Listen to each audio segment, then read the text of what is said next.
passe quand le temps était dans le temps, dans le passé de l'âge et du moment, dans l'antiquité des temps, à l'époque ancienne. Effectivement, c'est l'aube. Et déjà, tous les habitants de Jérusalem accourent de toutes parts dans les ruelles. Hommes, femmes, enfants se bousculent pour les voir.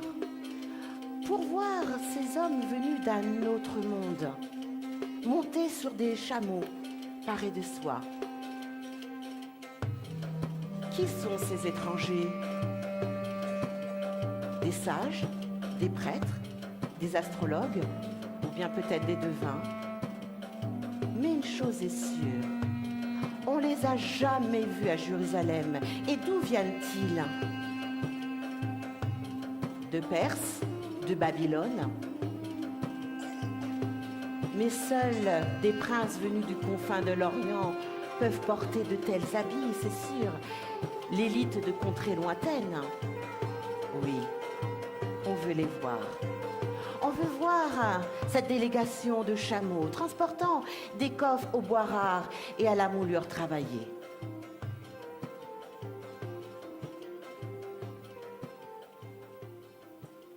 Soudain, l'un d'entre eux lève une main ornée de bagues. Aussitôt, le convoi s'arrête. La foule retient son souffle. Où est l'enfant? Où est l'enfant qui vient de naître? Le roi des Juifs. Nous avons vu son étoile en Orient et nous l'avons suivi et nous sommes venus lui rendre hommage. La stupéfaction est totale. De quelle étoile parle-t-il? Et de quel enfant aussi parle-t-il?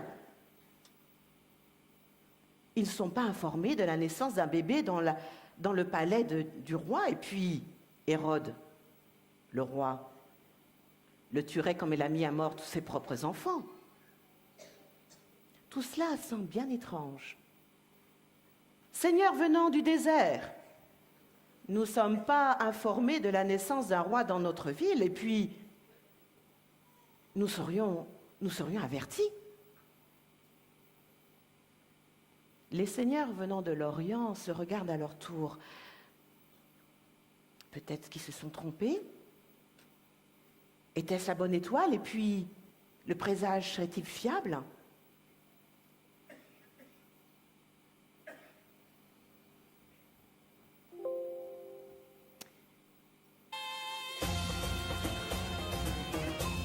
Dans la cour du roi Hérode, une petite fête est organisée. Tous ses généraux et ses amis sont là. On boit, on rit, à volonté. Et on regarde et on admire le spectacle des danseuses dénudées. Hérode est satisfait. Il est satisfait de cette petite fête improvisée. Oui. Il aime les honneurs, les fêtes, les réjouissances. C'est lui le Seigneur de ces lieux.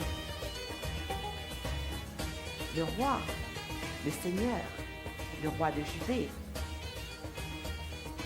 Et personne est au-dessus de lui. Non, personne. Il lève sa main, son verre, pour demander le silence. La musique s'arrête, les danseuses s'éclipsent, et tous ces convives se tournent vers lui. Qui est votre roi? Hérode, tu es notre roi incontesté. Ah oui, c'est vrai, je l'avais oublié. Merci de me le rappeler. Et tous ces convives partent dans un éclat de rire. La musique reprend de plus belle avec son lot de mondanité. Lorsqu'un homme se penche vers le roi et glisse à son oreille, est-ce que Sa Majesté est informée de la venue de grands seigneurs venant de l'Orient à Jérusalem? Ils sont à la recherche d'un enfant roi. Lorsque Hérode entend cette nouvelle, il faillit s'étouffer. Comment des seigneurs venant de l'Orient, enfant roi, est-ce une plaisanterie de mauvais goût? Oh non, mon Seigneur, je les ai moi-même vus ce matin, oui.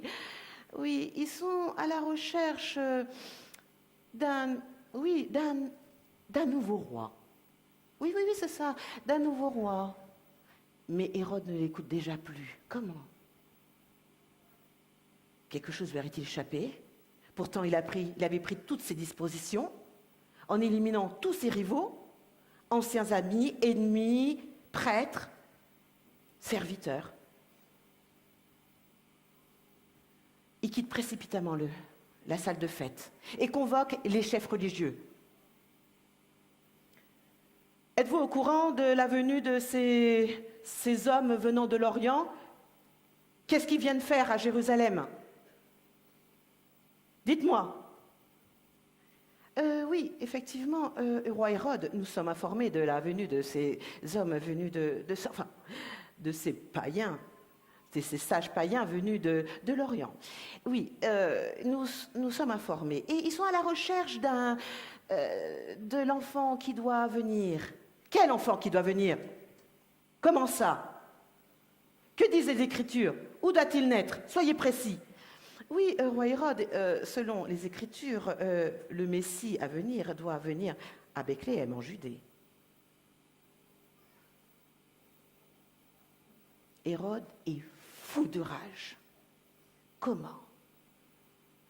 Son rival, l'enfant roi, le roi du monde, soi-disant, doit naître dans cette petite bourgade à Bethléem, en Judée? Comment est-ce possible? Et comment déjouer les plans divins? Il renvoie les chefs religieux et convoque ces seigneurs venant de l'Orient. Mais attention, tout cela doit rester secret. Et il doit les traiter avec honneur à la hauteur de leur rang. Le roi est assis sur son trône. Mais son regard est froid, son visage est fermé. Soyez les bienvenus à Jérusalem, mes seigneurs. Votre présence nous honore. Puis-je faire quelque chose pour vous? Nous sommes des savants. Nous étudions les astres et leur signification. Nous attendions depuis des années la venue de la nouvelle étoile qui doit annoncer le roi du monde. Et nous l'avons vu il y a de cela quelque temps, et nous avons traversé contrées, villages et déserts pour venir l'adorer et lui rendre hommage. Nous pensions le voir chez toi, ô roi Hérode. Non, il n'est pas ici, malheureusement, j'en suis navrée. Mais je suis informée de la naissance d'un roi, un roi qui doit venir à Bethléem en Judée. Mais avant de reprendre votre route, mes seigneurs, venez vous restaurer un petit peu dans mon palais avant de repartir.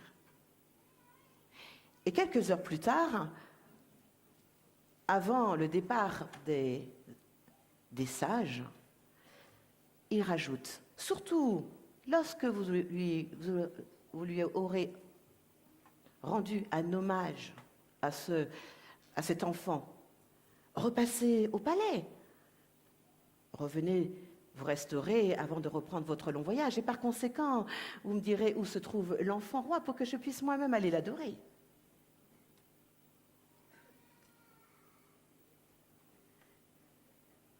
Lorsqu'ils arrivent à Bethléem, ils sont tout d'abord surpris de se retrouver devant une simple maison.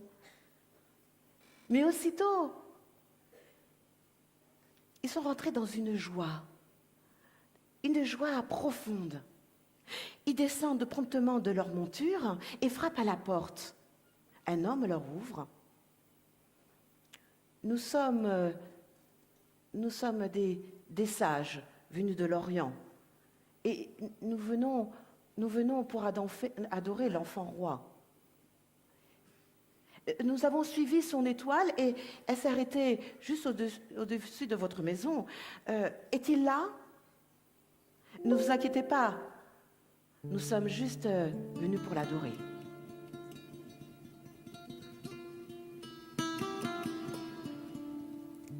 Joseph est resté interdit en voyant ces nobles, richement vêtus.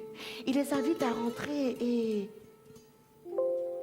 il voit un enfant sur les genoux d'une femme, assis, d'une jeune femme, Marie. Et l'enfant, en voyant ces étrangers, reste étonnamment calme et sage.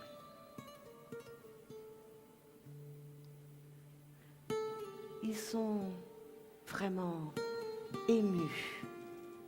Le roi du monde est devant eux. Ils ont traversé tellement de paysages pour le voir, devant leurs yeux.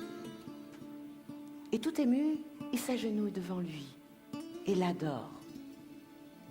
Combien de temps sont-ils restés comme ça? Joseph et Marie ne sauraient le dire. Non. Mais ils ont vu des larmes au coin de leurs yeux de ces adorateurs venant du désert.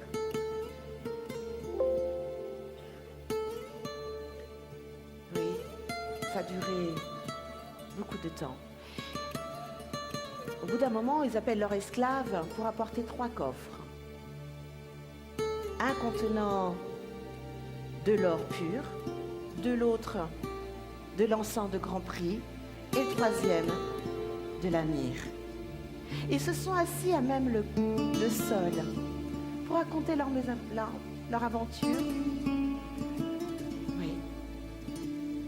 L'apparition de l'étoile, leur long voyage, l'arrivée à Jérusalem, et puis enfin,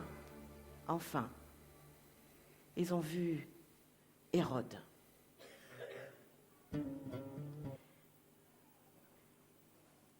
Ils sont repartis quelque temps plus tard, non sans tristesse. Ils sont repartis comme ils sont venus, noblement, sur des chameaux parés de soie. Et ils ont disparu en empruntant le désert, sans passer chez le roi Hérode, laissant derrière eux celui qui allait 30 ans plus tard devenir le roi du monde, le sauveur de l'humanité. Mais ça, c'est une autre histoire.